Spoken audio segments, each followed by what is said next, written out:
Welcome to Eventful Endeavors, secrets to crafting the perfect celebration. If you're planning an event and looking for useful tips from industry experts, you're in the right place. So get ready to take some notes and we'll dive right in. This is Eventful Endeavors.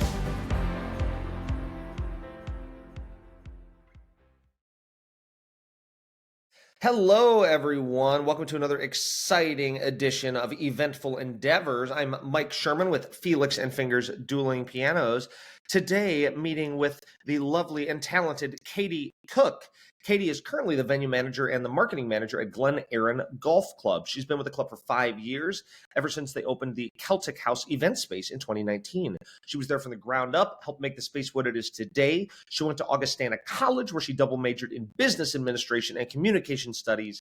After college, she moved to Milwaukee to begin her career in events. She's worked for Zilli Hospitality Group as an event designer. She's worked at Geneva National as an event manager, and now the Glen Erin Golf Club. She's planned events from international conferences to weddings, loves every part of it. And in 2021, Katy actually attended the David Tutera Experience in Orlando, Florida, where she spent 3 days with celebrity wedding planner David Tutera, learning more about the wedding industry. That's so awesome. She's been a part of the Knot and Wedding Wire Awards, as well as been a finalist for the Best Country Club Golf Course Venue in Wisconsin for the last 4 years at Glen Erin Golf Club as part of the Best of Wisconsin Bride event. She's ultra passionate and makes every event spectacular for each customer. Love all of that, Katy. Thank you so much. How did I do? Did I get that bio at least 99% accurate? Yep, it was perfect. Thank you so much. Oh my gosh, great. Well, I'm so happy to see you. We've obviously worked together before. Yep. So great to see you. I know Michelle Grasser. You both know her, and we both worked with her. I did an interview with her a couple weeks ago too, and she was like, "You have to talk to Katy." So I'm so glad that you were available and willing to chat with me. So talk to me. It sounds like you've quite a journey that's kind of taking you through this. How did you get started in the industry? What kind of made you fall in love with it? And talk me a little bit through your journey through kind of Zilli and Geneva National and then now where you are at Glen Erin. Yeah, of course. So I've been in the hospitality industry since I was 15. I started working in my hometown it's called the House of Events, which was just an event banquet hall. And I kind of fell in love with it there. We had a lot of weddings that came through. And I remember when I was getting ready to go to college, I'm sitting there with my mom and I'm like, man, I don't know what I want to do like with the rest of my life. Right. And she's just like, well, you're really good at customer service and you seem to like parties. And I'm like, yeah, you're right there. So what are you trying to say, Mom? Come on. Right? So I'm like, event planning, I guess I'll try it out. Nice. So I went to college and majored communication and business. And there I took a lot of internships with events at Botanical Center. I did international conferences with Augustana, and I just fell in love. I fell in love with more of the wedding side of things. I do corporate as well, but weddings are my passion. And so after college, I moved to Milwaukee. I got a job with Zilli Hospitality Group, and I worked at the Milwaukee Public Museum for a while for them as an event designer. So they were an exclusive at that venue at the time. And so I helped plan a lot of those events and then 7 other venues in the Milwaukee area. Yeah. And then after that, I went to Geneva National, which is where I met Michelle Grasser. And I did event managing there. So I coordinated all the weddings and member events. And then after that, Glen Erin was building this brand new banquet facility. And I was like, that would be really fun. I've never been with a company that started, from the ground up. So it was funny. My GM at the time was like, so I basically don't really know what I'm doing with this wedding venue, but I'm building it and I just need people to run it. And I'm like, sweet. He's like, you can make it your own. Yeah. And I'm like, great, making it my own on someone else's dollar. Cool with that. So I've been there ever since we opened. That was 5 years ago, 2019. And it's a big banquet hall, sits right in the middle of a golf course. So we are 18-hole golf course. We have a small restaurant, pub, and grill there. And then the banquet hall now. We used to have this tent in the back, which is where the banquet hall sits now. And it was getting pretty run down. And so our GM was like, well, we could either replace the tent that only holds like 60 people, or we can build a 4-season banquet facility where we can do events all year round. Yeah. That's what he did. And we've been busy ever since. Obviously, opening in 19 right before COVID was kind of a punch in the gut, but we Yeah. got through it, and things are, pretty much back to normal now. But we do weddings, we do corporate events, we do social events, and our capacity is, I say, 420 for a wedding with no tables on the dance floor, and then up to 500 for Wow. any other event. Oh my gosh. Yeah. That's amazing. Yeah, Yeah. so lots of events. Yeah, I'm shocked at how many people I've talked to, just not even just in this podcast, but just in over the course of time that it started their business in like fall of 2019 or Yep. something. I'm just like, oh my, Seriously, and it's like I've talked to a lot of people like that too, and it's like we started at the worst times, but we got through it, and here we yep. are. I mean, it's right, and everybody that survived is stronger than they could have imagined. So Yeah, very good. No, yeah. that's great. Well, and so at the club, I mean, what if someone's walking in at the club, like what makes it so cool? Like what why should somebody have their wedding or their event or something at Glen Erin? What's Yeah. awesome about Well, other than the scenery, I mean, a golf course venue that speaks for itself. You have endless photo opportunities. it? I Yeah. always say we're like the hidden gem of Janesville. So a lot of people still don't know we're there for the Celtic House. And you drive in, we're right by the airport there in Janesville. So it's like you drive in right off the highway. There's not really much around. And then all of a sudden it's these rolling green hills. And Oh you're like, yeah. whoa, this is beautiful. But I would also say too, we have an all-inclusive venue in which it's not plus for everything. We Sure. include in-house catering. We have a venue coordinator, myself, that helps you from the moment you book through the day of your wedding. I stay and help with all the vendors. You get a banquet manager the night of. You have a whole team of servers and bartenders, as well as our executive chef. So, I mean, it really is kind of a one-stop shop. We help with your timeline. Basically all your coordination and all questions, and we don't limit the number of emails or the number of meetings that you have with us like Mhm. some planners will do. Sure. So it's truly meant to be a one-stop shop, and just can have everything there, including your ceremony and reception. Yeah. Well, that's awesome. I mean, it's so great that you've kind of been there since the beginning. Like, I definitely have to imagine you have a little bit more pride kind of in what you do just because you were kind of part of it, building it up. Oh, for And sure. yeah, I mean, and that's what I always say. It's like, when you're any sort of business, it's like if you have the money and you put in behind it, like great, hire people to know what they're doing. It's Yep. like, that's like, don't make that be on you. It's like, be smart, Yep. hire brilliant people and have them do their thing. So that's so awesome that you've been there since Yeah. then. And still 5 years later, you're still rocking it out there. Yeah, and I always say too, that's a big selling point as well, is I've been there from the beginning. I've been literally at every single event that we've had. So I pretty much know the ins and outs of the place. Awesome. Oh my gosh, that's amazing. Well, so now tell me of the shows that you do there, or not the shows. I'm a musician. I talk about shows of the weddings, events that you do there. Show, yeah. Yes. What kind of is the like what percentage of weddings do you do versus like other types of events? I mean, is it mostly kind of weddings on the weekends, or do you do a lot of like kind of corporate stuff then too, or is that more weekday stuff? So corporate is more weekday. We try to keep our weekends for weddings. We're I would say when we first opened, we were super slammed with weddings, and it's kind of, fizzled out just a little bit. So this year we've noticed it's just a little bit slower with weddings. I think that has some, thing to do with the COVID and the engagements and all of that. But ideally we like to be more weddings, but realistically right now we're more corporate and social. Okay, cool. And we're working back to getting to where we want to be with weddings, hopefully every weekend. But Right. Nice. That's amazing. yeah. Great. I mean, yeah, it's like we at Felix and Fingers, obviously we do a ton of weddings, but like, yeah, the corporate stuff too. I personally am an advocate of liking to do a little bit of everything, because you Yep. don't, it's like I love weddings, but if I have a month and it's 2 weddings a weekend for the whole month, at the end of the month, I'm like, I'm a little weddinged out for the moment. So Oh yeah, if you have them back to back, then it's like, okay. yeah. Oh boy, keeping them all straight and everything. So Oh yes. Yep.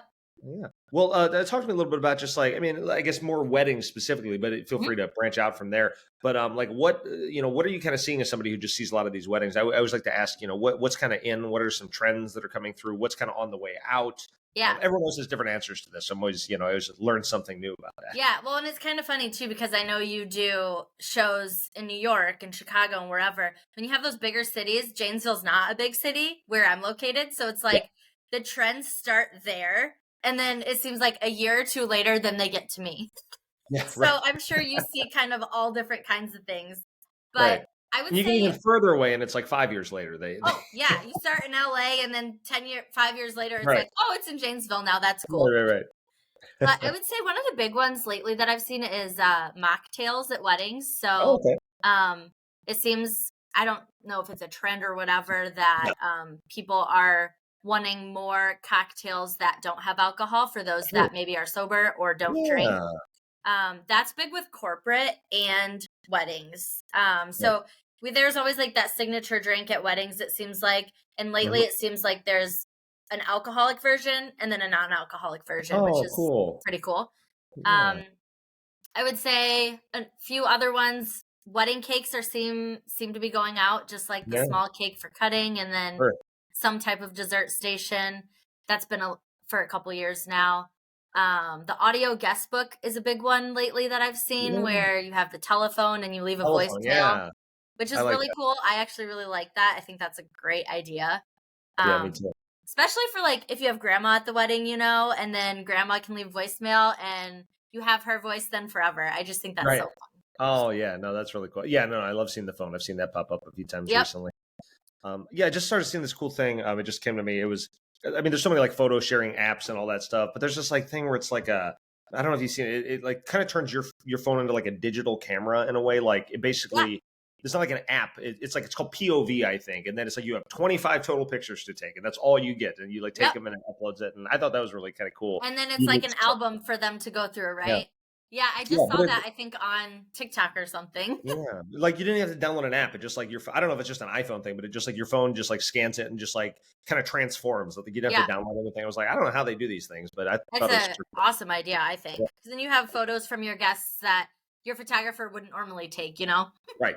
Totally. And it's like, I think people love the idea of the disposable cameras, which of course used to be a big thing at weddings, like putting one on every, Yes. like no one actually wants to deal with them and the photos are all going to turn out bad. So it's kind of that nostalgic, kind of disposable camera thing, but you don't actually have to deal with any of the bad stuff that goes along. Yep. I was going to say, my sister did the disposable camera thing, like, what was it, 10 years ago Yeah. now, and none of them turned out. Yeah. We It was me. went I got in. married 14 years ago and we used disposable cameras. I don't think we got a single good photo out of those Yeah, 15 I don't cameras. think she did either. I was like, well, that was a waste. Cool idea, but no. Oh yeah. No, I get that. But those Oh, instant photos, that's a big thing right now for guest yeah. books too. Yeah. I mean, it's been around for a little bit, but it's like a Polaroid. Yep. Something. Yeah. And I don't That's know. There still, might be a few different versions of it, but yeah, I've seen that. I think one of my wedding this weekend might have it too. And I've seen it like twice yep. this month. So very cool. Yeah, that's pretty popular. All right, great. If so, say someone gets engaged like yesterday, I mean, in your opinion, like what should they do? Like they're overwhelmed, they're not sure what to do. I have my thoughts on it, but like, what do you recommend is kind of the first couple of steps someone should take? The first step I always say is enjoy it. Don't jump into planning right away. Enjoy, take a few weeks and just be together and enjoy the engagement, because once planning starts, then I feel like you start to get a little overwhelmed, I Mhm. always say pop the bubbly and enjoy a little bit of time. Right. And then I would say your next step is obviously your guest list. That's, I think, the most important, because you don't want to start looking at venues that you fall in love with that's way too big or way too small, and now your guest count doesn't fit and you have to start cutting back. Yeah. So guest list number 2, and then venue number 3, just because then your vendors are going to say, well, what's your date and where are you getting married? Right. If you say, I don't know, then it's like, okay, well, we can't book you until you have that. Right. So venues, I mean, like one of the first steps other Yeah. than enjoying and doing your guest list. Yes. Oh, absolutely. No, we get a lot of that too, where people reach out to us and they're like, we definitely want the dueling pianos at the wedding. We don't know Yep. where it is. We don't know when it is. I'm like, all right, I can get you some general pricing. I can give you as much info as you, but like, I can't obviously lock anything in until we have a date and a location, Right. Yep. Because then you have Right. travel fees and stuff like that. So yeah, that's important. Right. Well, I see a lot of people choose a date. They're like, this is our date, but we don't know where we're getting married. And I was just feel so nervous because I'm like, I mean, I hope you don't find that place you love and they're not available on that date. So it's like, it's good to have a That little does happen. That Yeah. does happen more than you think. And I get that a lot. And I'm like, okay, well, we don't have that available. Is it flexible? And they'll say like yes or no. And then they realize no place available that day. So then they Nothing, have to yeah. kind of reconsider. It's like, yeah, no, I mean, some of those October Saturdays, we fill up 2 years in advance. I mean, Yep. it gets crazy. So Oh my god. Well, yeah, just on the topic of like the trends and everything. I mean, is there anything? I mean, is there anything you highly advise against not doing? Is there anything that people maybe say they want to do, and you sometimes have to talk them out of it? Kind of like anything, I don't know, like cringeworthy, or I don't know. Oh, I feel like there's a lot of things, but I don't know. One of the things that comes to mind is the sparkler thing is a big trend, Sure, like sure, sure. you do Yeah. the sparkler send off.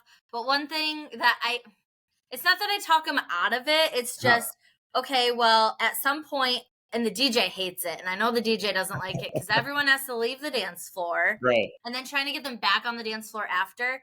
Oh But yeah. as a coordinator, I don't love it only because it's like herding cats. Yeah. You Yeah. have people, it's usually by the end of the night, and it's not always like at the very end. That would be more helpful. But But a lot sometimes of it's times it's like, before the photographer leaves. It's like he's what? not staying the night, Photographer maybe. leaves at like 8 or 9. And so it's like, all right, everyone prime dance time needs to go outside.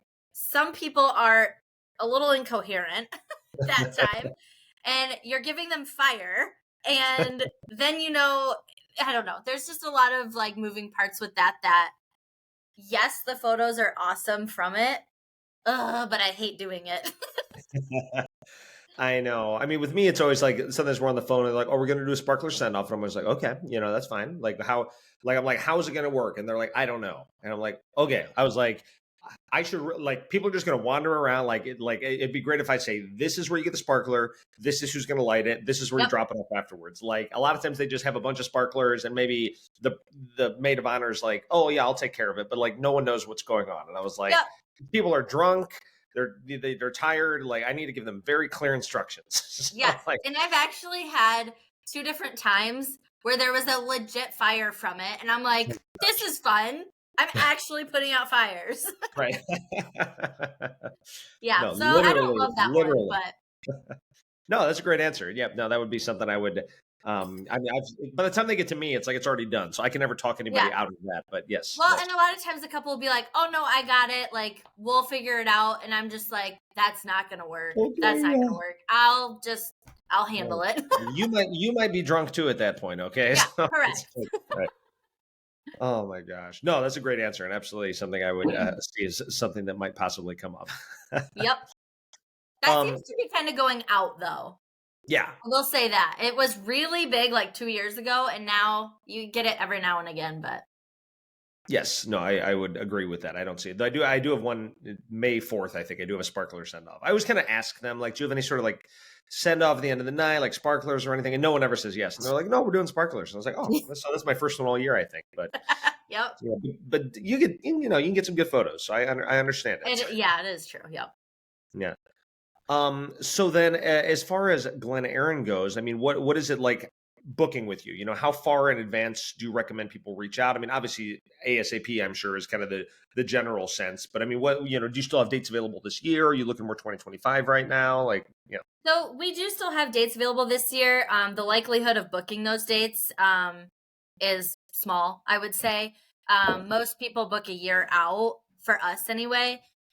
The sooner the better. However, I mean, I know you and Michelle talked about on the last podcast or whatever that you can book a wedding in a month and we will do it and we will right. make it great. Those are rare, but we do get some of those a few months out. I personally love those. But then a lot of ours are a year out. So mostly we're booking for 2025 right now. But we do still have dates if people are interested this year.